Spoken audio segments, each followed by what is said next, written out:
Igreja Cristo é Vida, a sua cidade refúgio. Vamos abrir a Bíblia na segunda epístola de Pedro, capítulo 3, versículo 18.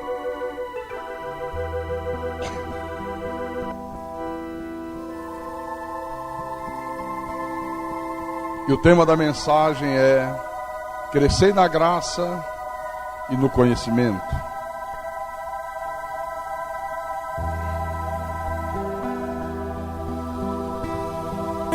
Pedro diz à igreja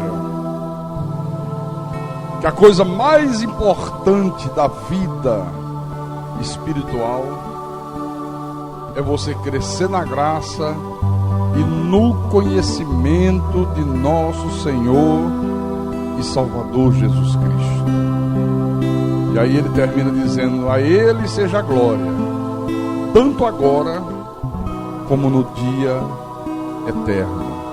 Vamos orar para que o Espírito Santo nos dê a noção exata do que significa crescer na graça e no conhecimento de Jesus. Oremos ao Senhor. O homem que ouviu a palavra de Deus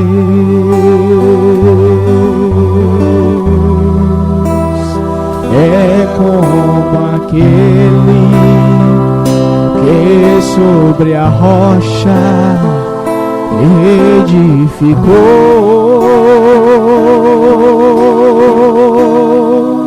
Caíram as chuvas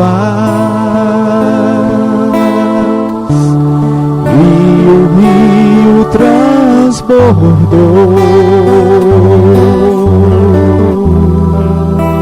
Soprou o vento, enfureceu,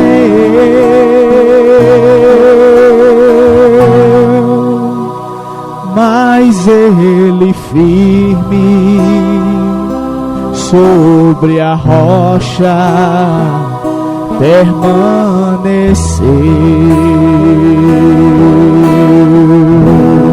Mas aquele que ouviu a palavra de Deus,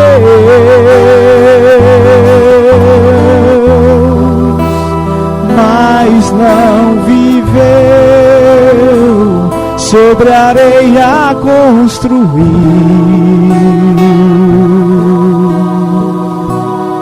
e sua vida destruiu.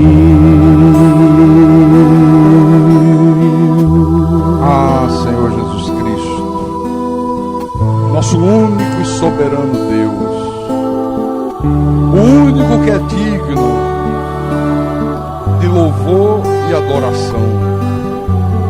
Ninguém mais é digno, Senhor, a não ser o Senhor. O Deus soberano, o Criador dos céus e da terra, o Deus que nos criou a sua imagem, a sua semelhança, como seres espirituais. O Deus que nos predestinou em amor, revestiu o nosso espírito de pele, de carne, de ossos, de tendões, nos fez existir nesse mundo numa forma humana, para que nós pudéssemos dominar sobre a tua criação. Mas o pecado de Adão estragou tudo, Senhor, e nós nascemos já mortos em nossos delitos e pecados, sem esperança de ver Deus, sem esperança de salvação. Mas o Senhor já havia provido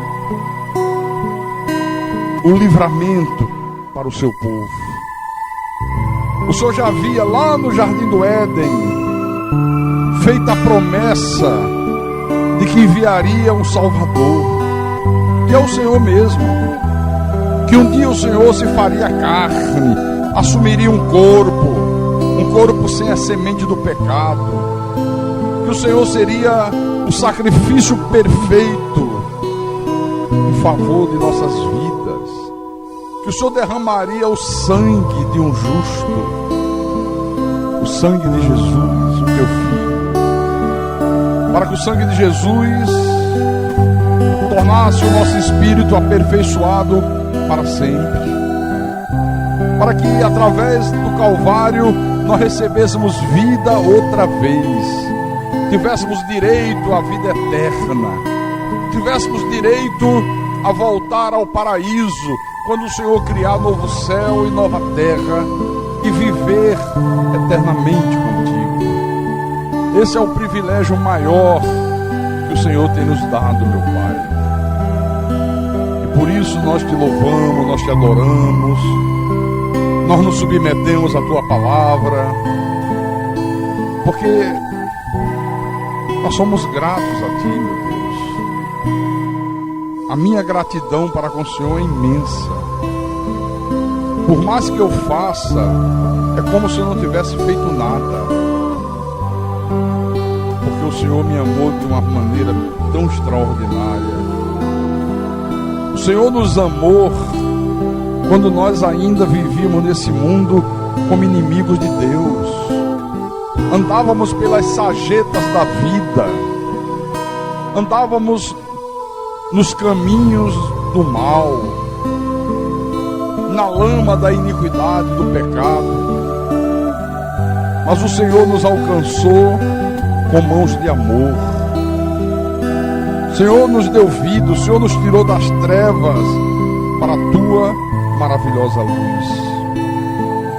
E por isso nós estamos aqui essa manhã, porque senão nós estaríamos lá fora, talvez na beira de uma praia, talvez ainda dormindo como consequência de uma noite de farras, de bebida, de cigarro, de drogas, de prostituição.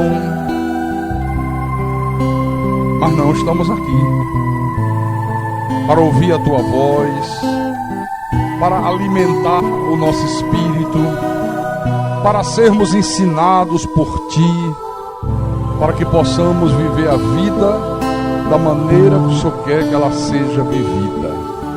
Então fala-nos nessa manhã, fala ao teu povo, fala à tua igreja, fala aos teus pequeninos, as ovelhas do teu rebanho. Usa-me como teu pastor, como teu servo. Dá-me a inspiração, a capacidade, Senhor, de proclamar esta palavra maravilhosa de graça, porque a minha suficiência, ela vem do Senhor, o Deus Todo-Poderoso. E eu te peço em nome de Jesus, em nome de Jesus, e que todos digam amém, e amém, e amém. Diga graças a Deus. Meus irmãos amados, minhas irmãs em Cristo, Pedro diz à igreja que a coisa mais importante da vida espiritual é você crescer na graça e no conhecimento de nosso Senhor Jesus Cristo. Agora, muita gente acha que esse crescer na graça e no conhecimento é a pessoa fazer um seminário, como nós fizemos durante muitos anos aqui na igreja, 8 meses, 9 meses, 10 meses, 11 meses de seminário. Aí a pessoa vem, faz, aprende, estuda a Bíblia, decora alguns versículos, começa a saber que há pré-existência, né? Começa a entender a predestinação, que a salvação não se perde, que o homem não tem livre-arbítrio, que na cruz do Calvário o Senhor Jesus derrotou o diabo, colocou os demônios em algemas eternas, né? Ela começa a conhecer a soberania de Deus, a deidade de Cristo, que não há uma trindade, que há um único Deus. Bom, aí ela diz, olha, cresci na graça e no conhecimento de Jesus. Não, não é isso não. Esse crescimento aqui é o crescimento que vem À medida que eu ouço a palavra e pratico a palavra. É um crescimento que tem a ver com a prática da palavra, de experiência com Deus, de experiência de vida, de experiência de colocar em prática aquilo que o Espírito Santo está nos ensinando. Porque você pode conhecer muita coisa, acumular muito conhecimento na tua mente, na tua cabeça, e, no entanto, ser um filho do diabo. Eu conheci um rapaz, ele era filho de uma diaconisa nossa, filho adotivo. Ela adotou, criou esse menino com todo amor, com todo carinho. Ela já faleceu. E esse rapaz, quando ele já era um adolescente, 16, 17 anos, ele fazia os seminários da igreja, lá em Recife. Ele tirava nota 10 em todas as provas. Era uma beleza. Chegava na época de entregar o diploma, né? Dizer, olha, fulano de tal, nota 10, todo mundo aplaudia. E ele vinha todo orgulhoso, né? Todo sorriso nos lábios. Olha, eu nunca vi um rapaz tão diabólico quanto este. Tão diabólico. Estrupou o irmão. Bateu na mãe, roubava, se envolveu com drogas, mesmo com todo o conhecimento que ele tinha. Porque ele só tinha o quê? Conhecimento intelectual.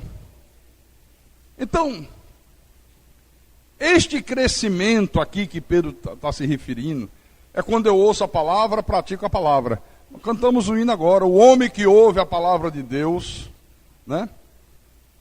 E a pratica, é como aquele que sobre a rocha edificou, que fez um alicerce, que cavou, abriu uma profunda vala, até encontrar rocha, pedra, e ali ele construiu. E a letra do hino diz, quando vem a chuva, quando o rio transborda, quando o vento sopra com fúria, esse vento, essa chuva, esses rios caudalosos, são os problemas da vida, são as lutas, são as dificuldades que todos nós enfrentamos ao longo da nossa existência. Então ele está dizendo, quem tem a vida edificada sobre rocha, a casa não cai. Pode vir o problema que vier, pode se levantar o inimigo se levantar, é o que Pedro está dizendo aqui. É esse crescimento aqui que faz com que você viva uma vida sobremodo excelente, que faz com que você sirva a Deus da maneira com que Deus quer ser servido. É esse crescimento aqui que faz com que você seja uma pessoa madura, que faz com que você seja uma pessoa espiritual, que faz com que você seja sal da terra e luz do mundo. Olha, só o conhecimento de Deus pode fazer de você uma pessoa madura espiritualmente. Só o conhecimento de Deus pode fazer você uma pessoa de vida espiritual sólida. Faz você servir a Deus da maneira que Deus quer ser servido. Se não tiver esse conhecimento, você pode frequentar a igreja, pode ter Bíblia, pode batizar nas águas 500 milhões de vezes, pode atender outros 500 milhões de apelo, como os pregadores fazem por aí. É apelo para aqui, é apelo para lá, quem quer aceitar Jesus, e todo mundo levanta a mão e aceita. E continua morto em delitos e pecados. Não é sal da terra, não é luz do mundo. Então, isso significa o quê? Isso aqui significa que na vida cristã, a cada dia que passa, você tem que ter um progresso espiritual. Não pode haver estagnação. Olha, crescei. Quer dizer, é uma coisa que não para, é uma coisa que tem crescimento. É uma coisa que não fica estagnada. Você não pode ser a mesma pessoa hoje que você era domingo passado.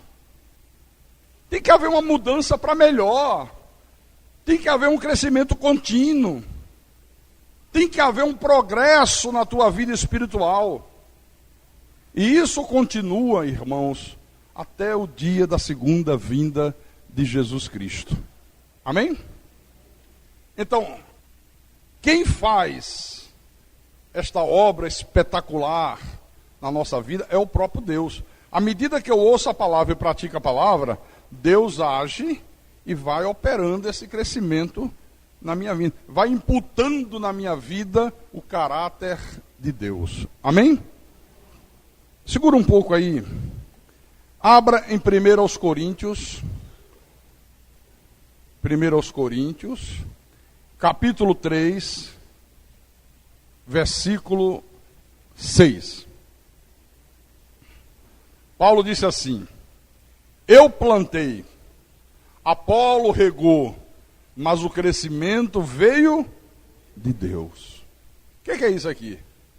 Eu prego, vem numa outra ocasião, outro pastor, pastor Eric, prega. Outro dia vem a pastora Sandreli, prega. Eu venho, prego outra vez. Mas o crescimento vem de quem? De Deus. O crescimento vem de Deus. Nós somos apenas, irmãos, instrumentos na mão de Deus. Olha, por favor, não dê importância ao pregador. Dê importância à palavra. Porque tem gente que dá importância ao pregador. Né? Ah, é pastor fulano que vai pregar? Ah, eu não gosto dele não vou hoje ao culto não. Ah, é pastor Carlos? Estou lá. Ué, você vem à igreja por causa da palavra ou você vem à igreja por causa do pastor Carlos? Eu não posso fazer nada por você. Se você depender de mim para crescer espiritualmente, se você depender de mim para ter uma vida espiritual sadia, você está ferrado. Porque eu não tenho esse poder. Só quem pode fazer isso é Deus, irmãos. A única coisa que eu posso fazer é pregar. Não posso fazer nada mais do que isso. No versículo 7, Paulo continuou: de modo que nem o que planta é alguma coisa, nem o que rega, mas Deus que dá o crescimento. Você está vendo? Não é o pastor, né, que é alguma coisa. Não é a capacidade humana do pregador. Não. Mas Deus que dá o crescimento. Olha, Deus é que é importante na nossa vida espiritual. Então você tem que saber que o crescimento espiritual só vem através do conhecimento da palavra, mas quando eu ouço a palavra e eu pratico a palavra. Você lembra que eu falei quarta-feira à noite aqui? Vá lá em Atos dos Apóstolos, capítulo 20. Capítulo 20, versículo 27. Paulo estava se despedindo da igreja dos Efésios. Ele estava numa reunião pastoral. Ele passou 3 anos nessa igreja. E ele diz, na sua despedida: porque jamais deixei de vos anunciar todo o desígnio de Deus. Paulo não ficava lá com brincadeirinha. Paulo não ficava lá dizendo: olha, essa semana vamos fazer a corrente do jejum, o relógio da oração. Já viu isso? O relógio do jejum. O irmão ali começa a jejuar hoje, meia-noite, até amanhã, 6 da manhã. Aí depois é você, viu, irmão? De 6 a meio-dia. Olha, agora meio-dia você começa, viu, abençoado? Até 6 da tarde. Aí 6 da tarde, isso é brincadeirinha. Brincadeirinhas, sabe? Paulo não fazia essas coisas. Paulo disse: eu passei 3 anos com vocês e jamais deixei de vos anunciar todo o desígnio de Deus. E é muito interessante isso aqui, porque Deus escolheu essa igreja aqui dos Efésios para que ela tivesse o conhecimento pleno da revelação de Deus. Essa igreja foi uma igreja muitíssimo privilegiada. E é interessante porque aqui Paulo está se despedindo dessa igreja. É um momento de despedida. Só que ao invés de uma festa de despedida, com alegria, né, com bolo, uma placa de agradecimento a Paulo. Não. Há uma reunião dos pastores, o apóstolo falando, o clima é carregado, a tristeza, há lágrimas e, acima de tudo, uma grande preocupação. Por quê? Leia, por favor, o versículo 29 e o 30. Paulo diz: eu sei que depois da minha partida, entre vós penetrarão lobos vorazes que não pouparão o rebanho, e que dentre vós mesmos se levantarão homens falando coisas pervertidas para arrastar os discípulos atrás deles. Então, ao mesmo tempo que Paulo dizia: estou limpo do sangue de todos, porque eu jamais deixei de vos anunciar todo o desígnio de Deus, ele dizia: mas tenham cuidado, porque eu vou ter que ir embora. Chegou a hora de eu ir para outros países, para outras terras. Vocês não vão mais me ver, eu não vou mais voltar aqui, mas Deus está me dando um alerta de que vai acontecer uma coisa muito grave nessa igreja. Cuidado, porque depois da minha partida, dentre vocês mesmos, vão se levantar homens, falando coisas pervertidas, contradizendo o que eu ensinei, vão se levantar pessoas criando rebelião, vão se levantar lobos vorazes, que não vão poupar o rebanho. Olha, isto aqui aconteceu logo no início da implantação da igreja cristã. E isto aqui aconteceu numa igreja onde ocorreu o maior avivamento da história, que foi essa igreja de Éfeso. Uma igreja onde Deus se manifestou de uma forma extraordinária. Uma igreja onde o pleno conhecimento de Deus foi alcançado. Você vê, não foi numa igrejinha que não conhecia a Bíblia. Não foi numa igrejinha onde as pessoas só ouviam falar dos milagres de Jesus. Não.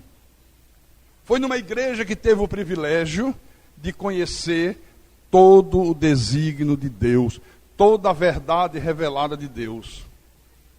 Só que de repente, 41 anos depois, algo extremamente grave aconteceu com essa igreja. E Deus ficou irado com essa igreja. O que aconteceu, pastor? Vamos lá em Apocalipse.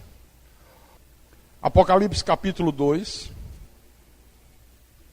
versículo 1 em diante. Carta à igreja em Éfeso.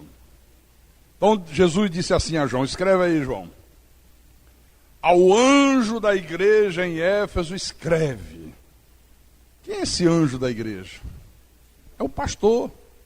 Toda igreja todo ministério tem um anjo, um líder, alguém que Deus coloca ali como anjo da igreja.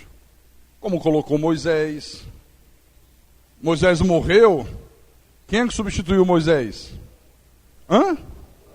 Josué. Né? Você vê a história bíblica. Então, toda igreja tem um anjo, tem uma autoridade, que é o pastor, uma autoridade constituída por Deus. Tão importante que Paulo disse que quando alguém se levanta contra a autoridade de Deus, está se levantando contra o próprio Deus. Então, ao anjo da igreja em Éfeso escreve, olha, Deus não manda recado para membro. Aqui não está dizendo, ao membro da igreja em Éfeso escreve, para ele ir lá e dizer para o pastor. Porque tem gente que é metido engraçadinho, né? Pastor, Deus mandou um recado para o senhor. Olha, Deus está me inquietando assim, assim, engraçado. Ele inquieta você e não a mim. Ele me coloca como anjo da igreja e manda recado por você para mim. Quer dizer que Deus não tem a capacidade de falar diretamente comigo? Tenha paciência. Aqui nessa igreja não. Mas aí fora isso acontece aos montes, meu irmão. Aos montes, né? Bom, ao anjo da igreja em Éfeso escreve. Estas coisas diz aquele que conserva na mão direita as 7 estrelas e que anda no meio dos 7 candeeiros de ouro. Conheço as tuas obras, tanto o teu labor como a tua perseverança, e que não podes suportar homens maus, e que pusestes à prova os que a si mesmos se declaram apóstolos e não são, e os achastes mentirosos. E tens perseverança, e suportaste provas por causa do meu nome, e não te deixaste esmurecer. Tenho, porém, contra ti, que abandonastes o teu primeiro amor.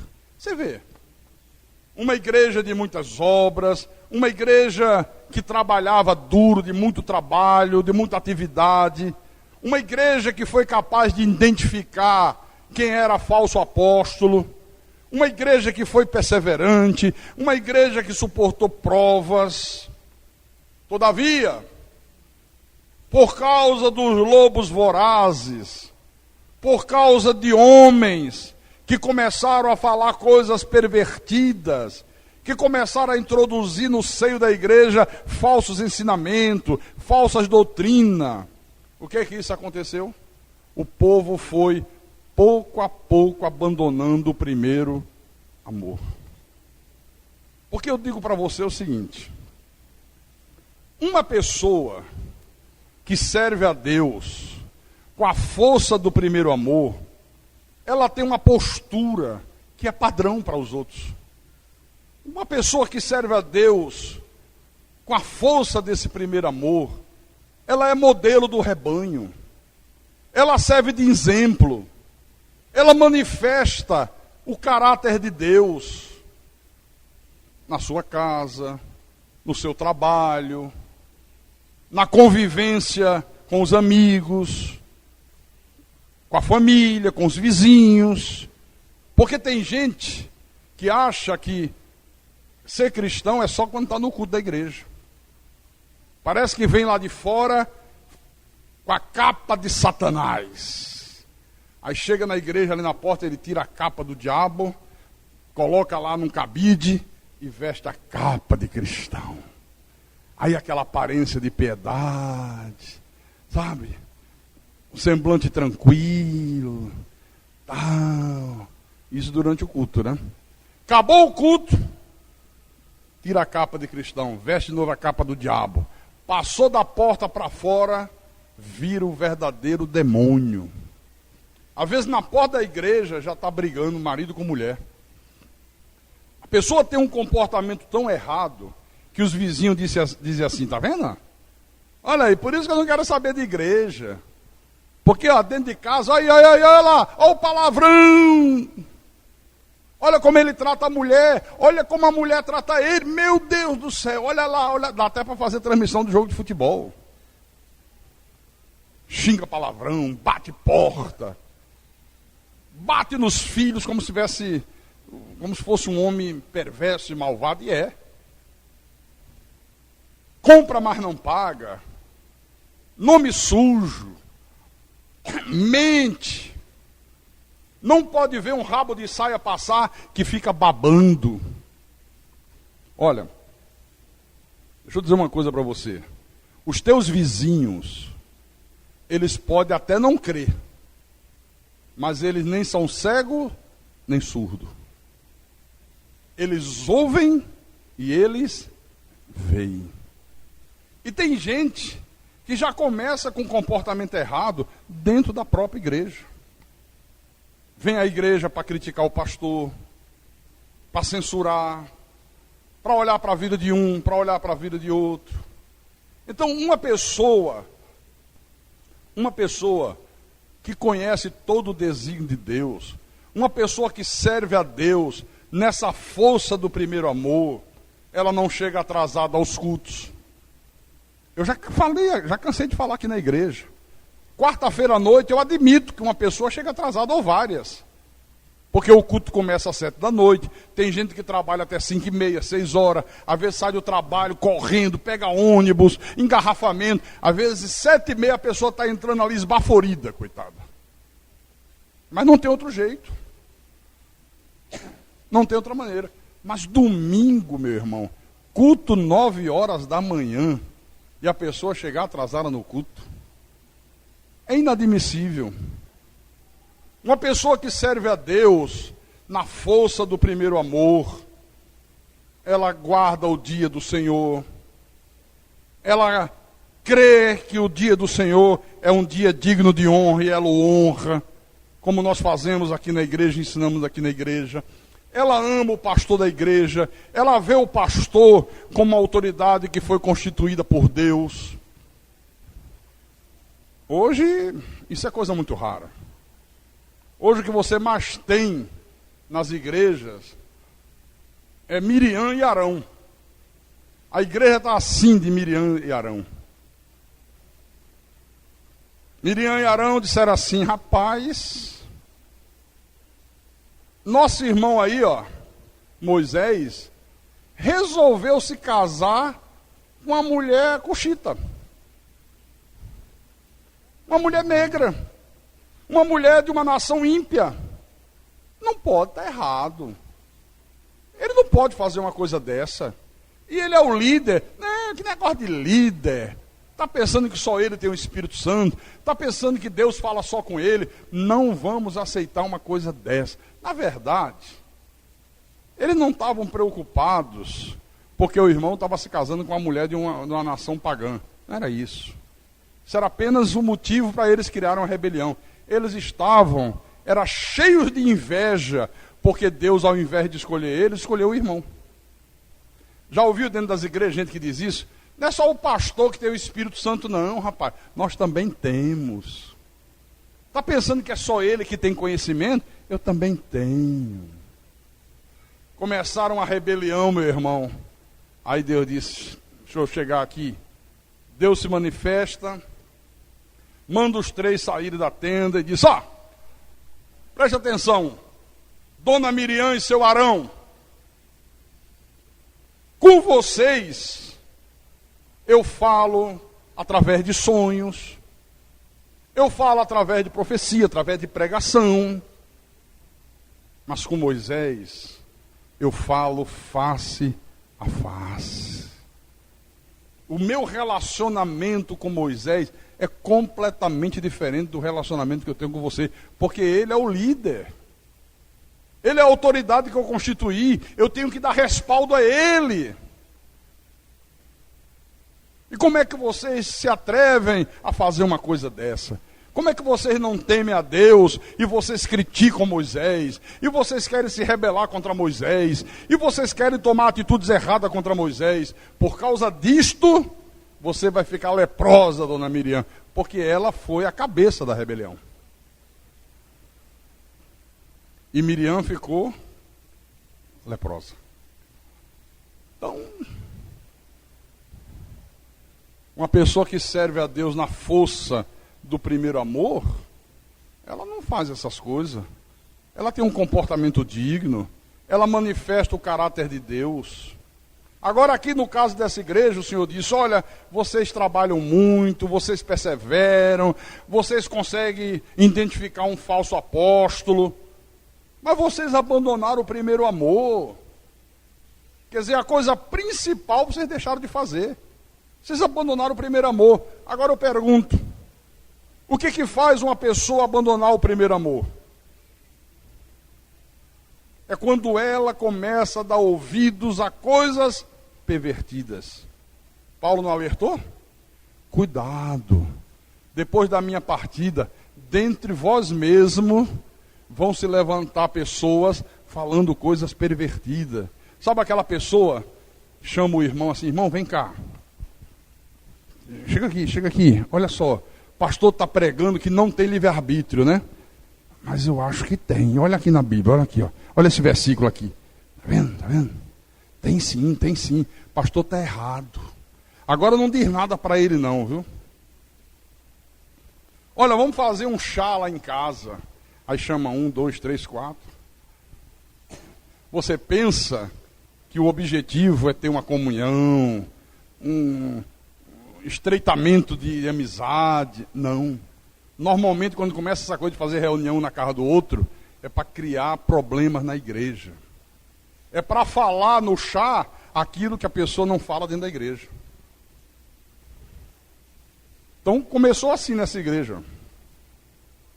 Dentre vocês mesmos vão se levantar homens falando coisas pervertidas. Lobos vorazes que não vão poupar o rebanho. Então é meu dever, é minha obrigação como pastor, alertar a igreja sempre quanto a isso aqui. Porque eu tenho muita experiência, meu irmão. Olha, eu nunca abandonei o primeiro amor. E eu tenho absoluta certeza aqui dentro de mim, que até o último dia da minha existência nesse mundo, eu nunca vou abandonar o primeiro amor. Jesus é a coisa mais importante da minha vida. A minha vida espiritual é a coisa mais importante que eu tenho. É mais importante do que a minha esposa, é mais importante do que os meus filhos, é mais importante do que os meus netos, é mais importante do que a minha casa, é mais importante do que qualquer coisa importante nesse mundo. Eu pergunto, Jesus é a coisa mais importante da tua vida? É mesmo?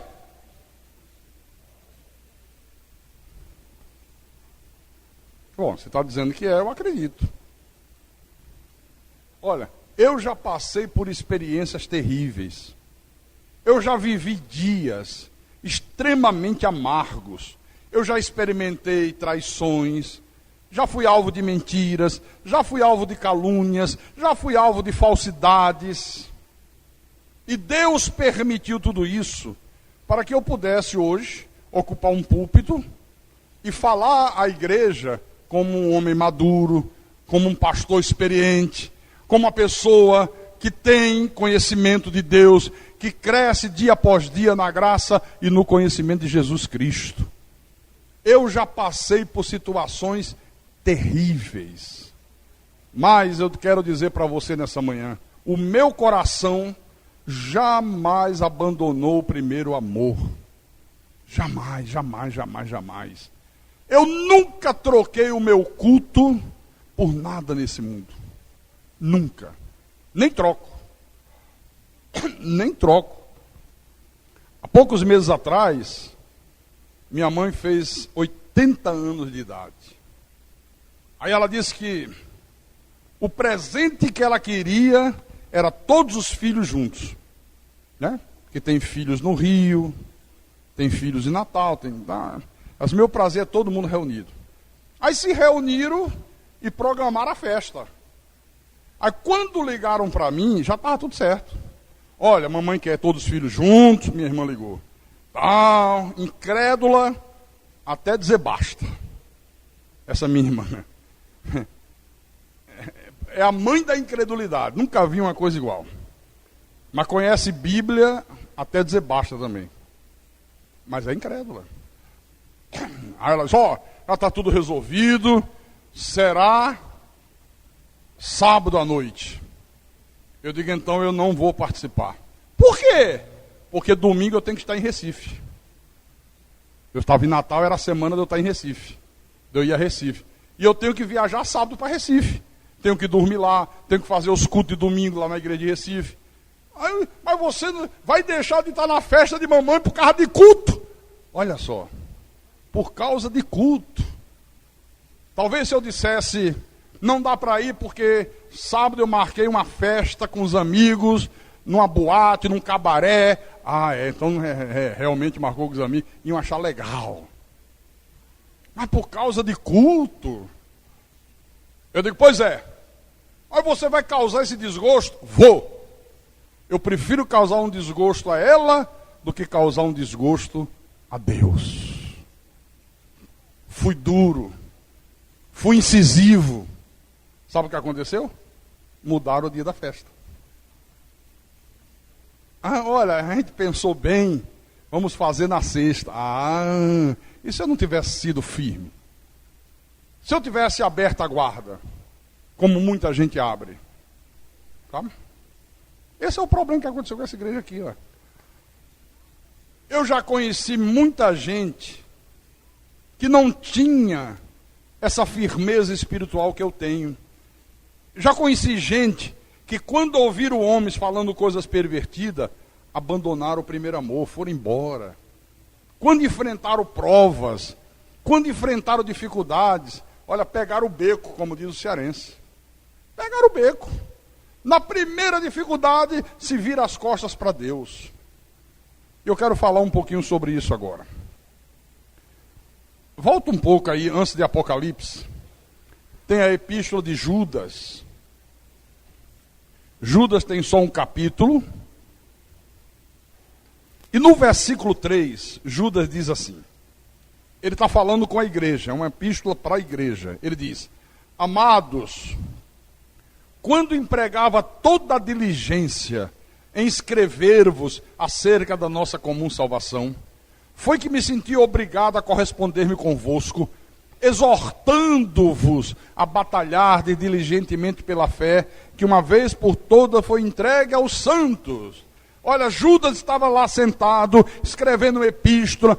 Ele disse: eu estava todo concentrado, eu estava ali, tudo voltado para escrever a vocês sobre a nossa comum salvação. Que todos nós que somos de Deus somos salvos. Salvo uma vez, salvo para sempre. Ele ia falar sobre esse tema. E de repente, o Espírito Santo obriga Judas a mudar o teor da epístola. Deus diz: não, você não vai falar sobre a salvação eterna, você não vai falar sobre a comum salvação de todos os crentes, não, você vai falar sobre outro assunto. Você vai falar que há uma necessidade imperiosa da igreja batalhar diligentemente pela fé. Essa fé aqui é o conjunto de verdades que compõe a palavra de Deus. Batalhar pela verdade que de uma vez por toda foi entregue a quem? Aos santos. Você vai falar isso. Por quê? Ele explica no versículo 4. Por que houve essa necessidade? Pois certos indivíduos se introduziram com dissimulação, os quais desde muito foram antecipadamente pronunciados para esta condenação. Homens ímpios que transformam em libertinagem a graça de nosso Deus e negam o nosso único, soberano e Senhor Jesus Cristo. Interessante, né? Judas aqui está usando as mesmas palavras que Paulo usou quando se despediu da igreja de Éfeso. A mesma coisa. Ele diz: pois certos indivíduos se introduziram com dissimulação. O que Paulo disse? Dentre vós mesmos se levantarão homens falando coisa pervertida e penetrarão lobos vorazes que não pouparão o rebanho. Quem são eles? Homens ímpios que transformam em libertinagem a graça do nosso Deus, e eles negam o nosso único, soberano e Senhor Jesus Cristo. Dizem que Deus não é soberano, dizem que o homem é que é soberano, que o homem é que tem livre-arbítrio, que o homem é que decide, que Deus tem que respeitar o homem, fazem libertinagem com a graça de Deus.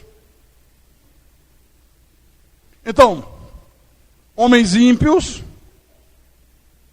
que se introduzem dentro da igreja disfarçadamente, se fingindo de cristão, às vezes se fingindo de pastor, de bispo, de apóstolo.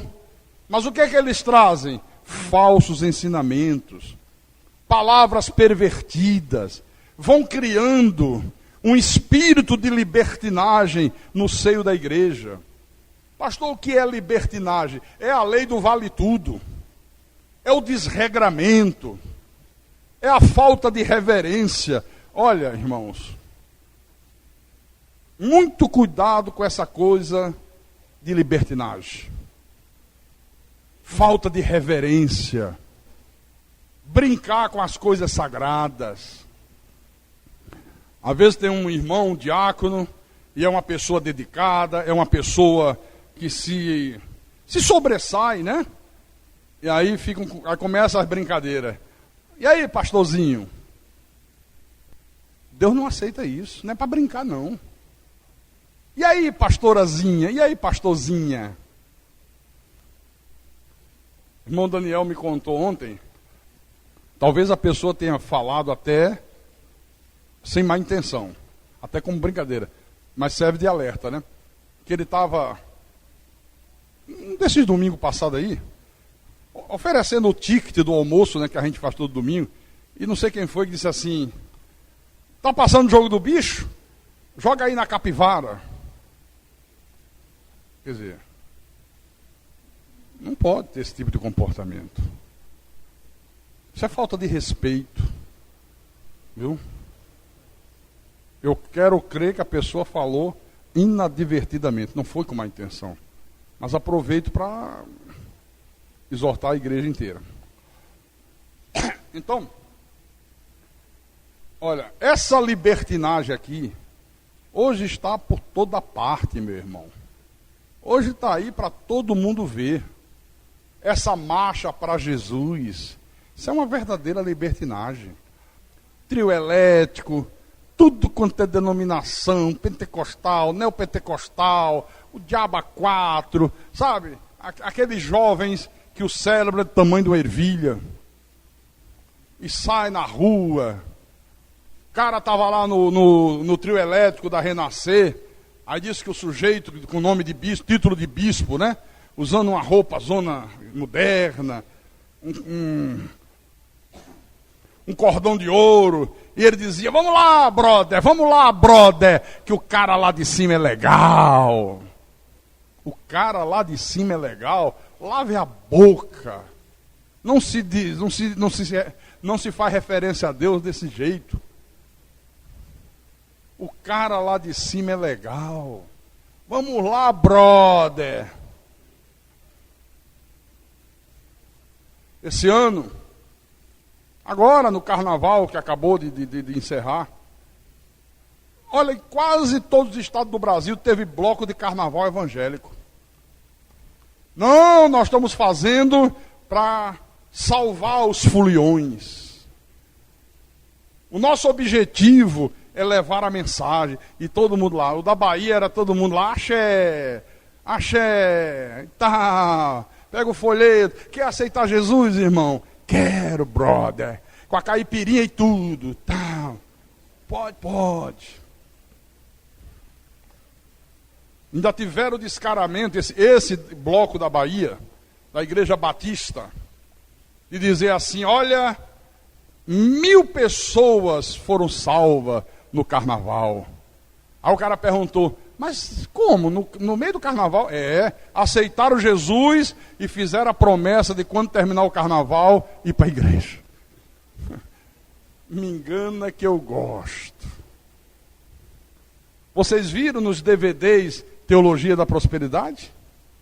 Gente na televisão distribuindo o cimento da bênção, cimento da casa própria. O cara pega um pouquinho de cimento, bota num saquinho plástico e diz, vocês vão vir pegar aqui o cimento, vocês vão trazer R$1.000 e com esse cimento Deus vai te dar a casa própria. O falso profeta Valdemiro Santiago, oferecendo garrafinha de água ungida, mandou fazer uma miniatura daqueles botijão de água mineral ali, ó, pequenininho. Agora, primeiro, você deposita no mínimo R$200 no banco, manda o comprovante para ele, quando ele vê o comprovante, eu mando para você a água milagrosa.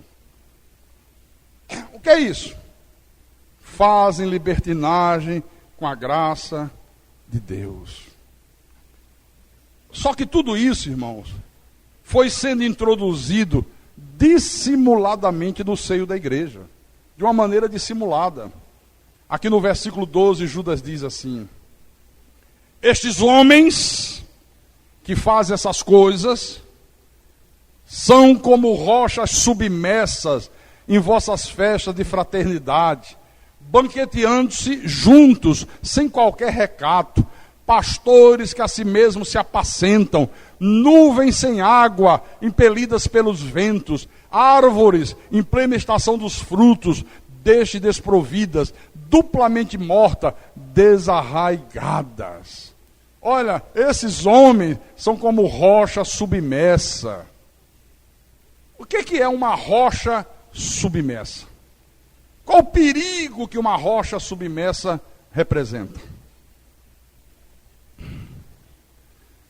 Eu lembro, na minha juventude, na minha adolescência, 16 anos, 17 anos, em João Pessoa, na Paraíba, Eu estudava na Escola Técnica Federal da Paraíba, e eu tinha um amigo chamado Walter, e o pessoal da rua que ele morava fizeram um piquenique. Foram para um lugar onde tinha uma cachoeira. E foram lá. Nunca tinham ido. Aí quando chegou lá, ele muito empolgado, coitado, feliz da vida, né? Ia ter um dia de descanso, um dia de lazer. Quando viu a água, subiu numa pedra e mergulhou. Onde ele mergulhou era justamente onde ele não podia mergulhar, porque ali tinha uma rocha. Bateu de cabeça, ficou tetraplégico. Até hoje só move a cabeça. É isso aqui, ó. Quando o navio está navegando no oceano, o navio tem um aparelho chamado sonar, que avisa quando tem uma rocha lá na frente. E aí o comandante vai lá e desvia, né? Muda o rumo da embarcação, porque não pode bater naquela rocha. Então, na nossa vida espiritual, irmão, nós somos como um barco navegando. Se você não tiver um sonar que identifique essas rochas submersas, que identifique esses homens ímpios, olha, a rocha submersa bate no casco do navio e afunda o navio. Traz morte, traz destruição, traz dor, traz sofrimento. Às vezes essas rochas submersas estão aí em programas de rádio. Cuidado quando você liga o rádio. E agora vai começar o programa da igreja, o inferno nos aguarda. Aí você nem se liga. Às vezes existe igreja com esse nome, existe tudo. E agora vem o pastor fulano. Basta usar o nome de pastor, todo mundo já respeita. Todo mundo já dá ouvido. E fala um monte de bobagem, um monte de mentira, um monte de heresias. Às vezes é na televisão. Sábado de manhã é um festival de rocha submersa. Como o sábado é um dia morto para as TVs de manhã, aí a maneira que eles encontraram de ganhar dinheiro foi vender horário para as igrejas. Só que a maioria são falsas igrejas.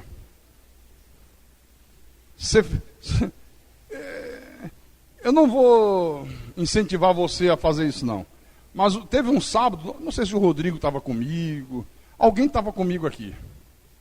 E eu liguei a televisão, era um sábado que eu estava tranquilo, estava com tudo em dia. Aí liguei. Aí começou um programa. Foi você, Rodrigo? Alguém estava comigo. Aí eu digo, olha, vamos ouvir um pedacinho aqui. Nada que prestasse. Aí terminou, começou outro. Eu digo, esse agora deve trazer uma mensagem boa. Nada que prestasse. Outro. Até que chegou no último, que era Silas Malafaia, dizendo, olha, você vai mandar R$1.000 e você vai garantir uma bênção de Deus para a tua vida. Aí eu digo, não, agora chega, agora basta. São rochas submersas, irmãos. Cuidado. Às vezes estão na literatura, nos livros. Cuidado com o que você ler. Às vezes essas rochas submersas estão nos púlpitos das igrejas. E você vê o cara no púlpito, reverendo fulano de tal, apóstolo não sei das quantas, que agora virou moda, né? Usar esses títulos pomposos. E é uma rocha submersa. Você vai navegando tranquilo na tua vida espiritual, e de repente, surge um indivíduo dizendo, olha, você tem que quebrar maldições hereditárias. Você que está enfrentando problemas e não resolveu o problema até hoje, é porque você tem uma maldição hereditária. Cuidado, se você não tiver um sonar que diga, isso é uma rocha submersa, se desvia dele. Você de repente, será que é mesmo? Ainda há pouco um irmão falou comigo aqui atrás, contando um problema dele, pastor, tal, e eu estava crente que ia acontecer assim, e a coisa não aconteceu, e eu fiquei meio triste. Eu digo, não fique triste não, irmão. Se não aconteceu, foi porque Deus não permitiu que acontecesse. E a Bíblia diz: tudo coopera para o bem daqueles que amam a Deus. Acabou, creia nisso. Aí fora, o cara pode dizer: olha, irmão, se você está lutando há tanto tempo, e na hora que você esperava não aconteceu como você queria, você deve ter uma maldição hereditária. Ah, é porque você tem que fazer uma corrente de libertação. Isso é o capeta que está impedindo. Isso é um demônio. Isso é um tranca-rua. Tranca-rua é exatamente aquele que está falando isso. Exatamente ele. De repente aparece outro dizendo: venha participar do G12. A igreja de núcleos, o grupo dos 12. Onde é que está na Bíblia o grupo dos 12? O outro diz: não, é a igreja em casa, não precisa ter pastor, todo mundo pode pregar, é a lei do vale tudo. Onde é que está na Bíblia que não precisa pastor? Eu tenho um dos meus irmãos, aliás, meus irmãos, puxa vida, tomara que eles sejam de Deus, viu?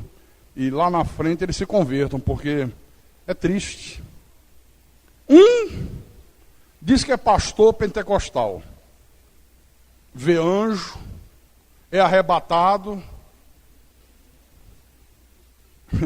manda recado para os outros. Diga a mamãe que ela só tem 2 meses de vida, que Deus me mostrou que ela vai morrer atropelada por um ônibus. Olha só. Eu digo: ah, cabra sem vergonha. Ele mora no Rio. Se você estivesse aqui perto, eu ia puxar a tua orelha, você gritar. Tome vergonha na cara, rapaz. Já se passaram 5 anos. E aí? Não, porque Deus mudou de ideia. Ah, Deus mudou de ideia. Tira o paletó, aí faz assim, cai todo mundo no chão.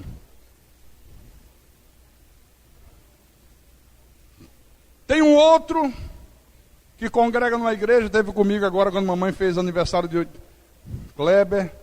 Não, lá na igreja não tem pastor, lá Deus usa qualquer um. Mas como é que é? Não, a gente se reúne, aí começa todo mundo em silêncio, orar, aí de repente Deus usa um, aí levanta um, prega, senta, daqui a pouco usa outro vaso. Vaso o quê? Sanitário? O outro ligou um dia desse para mim: olha, eu agora estou me aprofundando no reiki. O que é reiki? É a energia de Deus. Só que a gente usa a energia com as mãos. Eu toda noite faço reiki para a família inteira. Você está sofrendo algum problema de coração? Eu? Não, porque estava fazendo e de repente vi teu coração aberto e eu entrei no teu coração e mexi. E aí, ficou tudo certo? Ficou. Então, deixa que está tudo certo. E, rapaz, como é que se crê nessas bobagens? Com que facilidade se dão ouvido a essas coisas aqui? Ó. Irmão, tudo isso são rochas submersas. Se você não tiver um sonar, teu barco vai navegando, de repente, pimba, bate numa dessas rochas, abre um rombo no casco e afunda.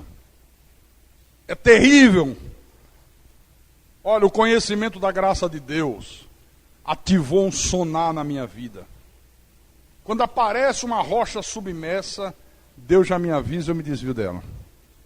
Agora, veja que Judas diz que são homens sem qualquer recato, pastores que a si mesmos se apacentam. Quer dizer, eles não visam o bem-estar das ovelhas, eles visam o seu próprio bem-estar. Eles só se preocupam com eles mesmos. Eles vivem muito bem, as ovelhas muito mal. Muito mal. Mas Judas diz mais aqui: nuvem sem água. O que é uma nuvem sem água? É uma pessoa que não tem vida. Árvores em plena estação dos frutos, sem fruto nenhum. O que é isso? É uma pessoa que não tem Deus. Ele diz, duplamente morta, desarraigada. São aquelas pessoas que não têm raízes divinas. É a semente da perdição, são os vasos de desonra, são os filhos do diabo. E o objetivo deles qual é? Causar problemas na vida do povo de Deus. Deu para você perceber o perigo disso aqui? Tem gente que usa a Bíblia, tem gente que tem muito conhecimento intelectual da Bíblia, conhece versículos que você não imagina decorado, mas que na verdade são rochas submersas. São rochas submersas. Muito cuidado com isso aqui. Muito cuidado com isso aqui. Amém? Então, preste atenção. Não adianta você ter muito conhecimento intelectual. Não adianta você ser uma pessoa prestativa. Não adianta você ser uma pessoa que consegue identificar uma falsa igreja, um falso pastor, um falso ensinamento, se você abandona o primeiro amor. Tenho, porém, contra ti que abandonastes o primeiro amor. Já não serve mais a Deus na força do primeiro amor. No início, não faltava um culto da igreja. Era o primeiro que chegava na igreja. Passado o tempo, cadê fulano? Não vem mais. Não aparece quarta-feira à noite. Vem domingo de manhã, domingo à noite, nem se mandar a ronda do quarteirão ele não vem. É Deus para si mesmo. Ele é que faz a sua própria lei. A pessoa que faz o seu próprio mandamento, não é Deus. Mas no início, estava de manhã, estava à noite. Era exemplo para a igreja. Tenho, porém, contra ti que abandonaste o primeiro amor. Nunca abandone o primeiro amor. É como aquele marido que ama a esposa, tem verdadeiro amor pela esposa, ele quer sempre estar junto dela, ele sai do trabalho correndo para chegar em casa, nada é mais importante para ele do que estar ao lado da mulher amada, ao lado da família, ao lado dos filhos. Mas com o tempo, começa a fazer amizades com quem não deve, aí já começa a colocar coisa na cabeça dele. Não, para que é isso? Você todo dia sai, vai para casa. Vamos tomar uma geladinha. Aí daqui a pouco, meu irmão, já não sai mais do trabalho para casa. Sai do trabalho para a mesa de um bar. O dia que ele tem para ficar ao lado da mulher, e ele ficava, agora ele vai assistir futebol no estádio. Futebol já ocupa o primeiro lugar na vida dele. Quer dizer, abandonou o primeiro amor. Já não ama com a força do primeiro amor. Nunca faça isso com Deus. Nunca. Nunca, nunca, nunca. Porque se você fizer, as consequências serão trágicas. Trágicas, meu irmão. Não duvide disto. E Deus disse à igreja de Éfeso: arrepende-te. Se arrependam disso. Se arrependam dessa conduta errada. Senão eu venho e vou mover do seu lugar o teu candeeiro, a tua igreja.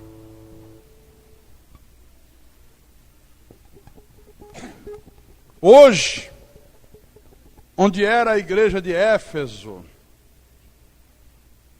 é um pântano. Nem as ruínas existem. Hoje, no lugar onde era pregado o evangelho da graça de Deus, é pregado o islamismo.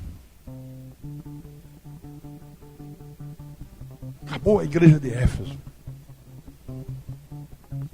Acabou. Deus disse: vocês não querem se arrepender, vocês querem brincar, vocês querem levar a coisa na brincadeira, vocês querem ser Deus para vocês mesmos, vocês não querem me colocar em primeiro plano na vida de vocês, vocês não querem obedecer os meus mandamentos, vocês não querem me servir da maneira que eu quero que vocês me sirvam, porque tem gente que quer servir a Deus a maneira dele, não a maneira de Deus. Não pode ser, meu irmão, a nossa maneira, tem que ser a maneira de Deus, da maneira que Ele quer ser servido. Deus, tá bom, eu avisei. Vocês não se arrependeram, vou mover do lugar o candeeiro. A igreja vai acabar. E acabou. Que vergonha, hein? Onde outrora a graça de Deus era pregada, hoje é pregado o islamismo.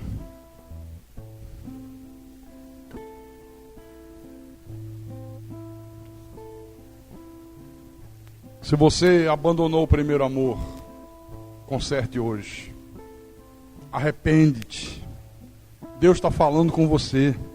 Você que tem brincado. Você que não aparece quarta-feira à noite na igreja. Tem sempre uma desculpa. Deus não é Deus de desculpa, meu irmão. A desculpa do amarelo é comer barro. Já diziam os antigos. Você que está careca de ouvir, ou cabeludo de ouvir, Deus dizer que domingo é o dia dele. E entra por um ouvido, sai pelo outro. Se você tivesse uma doença e o médico dissesse para você assim: olha, você vai fazer esse tratamento de domingo a domingo e você tem que estar no meu consultório, eu tenho que aplicar em você aqui umas vacinas especiais e não pode faltar. Todo dia, de manhã e de noite, inclusive domingo. Você iria ou você não iria? Iria. Ó, se não tomar a vacina, vai vir problemas sérios na tua vida, na tua saúde. O cara vai, meu irmão, a pé. Não tem dinheiro do ônibus. Ah, não, mas deixar tomar meu remédio, não vou não, senão eu morro. Não sou doido, vou a pé. O cara sai de Maracanaú a pé para Fortaleza para tomar a vacina que o médico passou. Mas quando é Deus que fala, não leva a sério. Brinca com Deus. Aí quando chega amanhã, que vem as tragédias, a pessoa diz: eu não entendo por que Deus permitiu isso. Eu não entendo por que Deus permitiu aquilo. Eu não entendo por que eu levei um prejuízo tão grande. Eu não entendo por que meu casamento acabou. Eu não entendo por que eu perdi os meus bens. Eu não entendo por que eu perdi o meu emprego. Eu não entendo.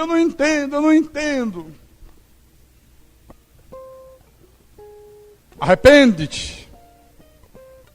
Porque senão venho a ti sem demora e manifesta o juízo sobre a tua vida.